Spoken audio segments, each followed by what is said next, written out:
Ooh, what is going on, guys? Up here, and today I'd like to talk about my voice and my speech pattern. Everywhere I go, people are always asking me where I'm from. Okay, well, I'm from New Orleans, and they don't know that because I don't speak like a New Orleanian. I'm black, so apparently I'm supposed to have this yo what's up dog tone. No, that's not me. That's never been me. As I was growing up, I would try to behave that way. My parents would notice that I was doing it, so they'd be like, why are you talking like that? And I'm like, well, doesn't everybody talk like this? And they're like, you're not them. Talk the way you talk. I've always been kind of this outcast, type person. I've never been in too many in-groups. When I was doing my art in my classrooms, let's say around, 3rd grade, 4th grade, people would always crowd around me. So that would be the only in-group that I was actually in. People that wanted to see how well I could draw. But one thing that always separated me from most people is the way that I talk. I spoke properly. And what I would always get from people is, why you talk proper? And even to this day, I respond the exact same way. I believe your question is, why do I speak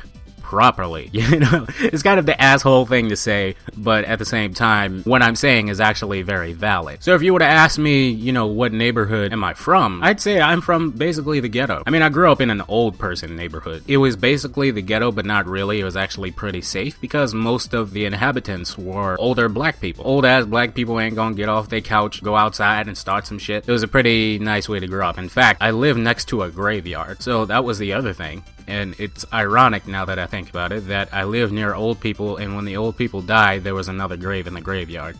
Ha! I've had practice talking like other people, so yeah, man, cause like, I was talking to that girl the other day, and yeah, cause she don't be like putting out, so man, I just be going down there trying to have some fun. You ain't even gotta worry about it, bro. I say, come right here. I say, you get in my face, I'm gonna you up. And even on my Yoshimitsu video, at the end, I reveal my face, and people are surprised that I'm a black guy. That's the only way I do know how to talk. I mean, I'm a voice actor, so I'm used to becoming these other characters, but essentially being myself is always who I've been. I've pretended to be like other people, and it's just never worked for me. When I decided to be myself, people started liking me less, but it made me happy. What I do like most about my voice is my speech pattern. It's not just the proper tone and not having a particular accent on any particular words based on where I came from. It's just my choice in words. So I have a wider vocabulary than most people, and people wonder why I always use big words. I don't think I use big words. I think I use words that are uncommon because people simply don't speak like me. But even using the word simply, like I just did,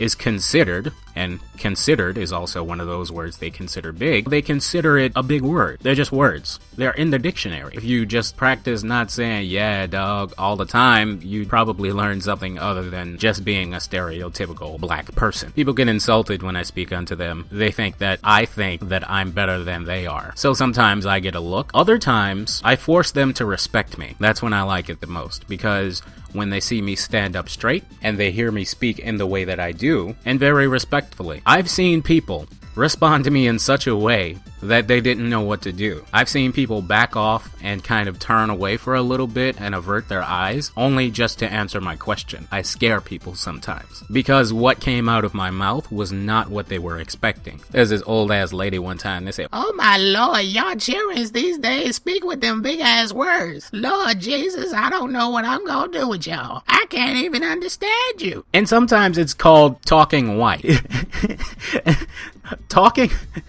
Talking white. In some ways, it's a compliment, but mostly it's insulting. It's implying I'm trying to be quote unquote like the white man. Other times it's like, well, thank you. I realize that that's probably the only way you could describe what you're trying to describe, but there was obviously a much better way you could do that, but I thank you for telling me that I speak properly. So that's what I do. And I have a lot of practice with a lot of different voices, so I can actually read into different tones of voice and understand what people are saying when they're not actually saying it. It's what's called micro messaging. It's basically the difference between someone telling you, "Hey, watch out for that guy, he's trouble," and you can say the exact same thing, but in a different way. "Hey, watch out for that guy, he's trouble." Same exact phrase, but in two different tones.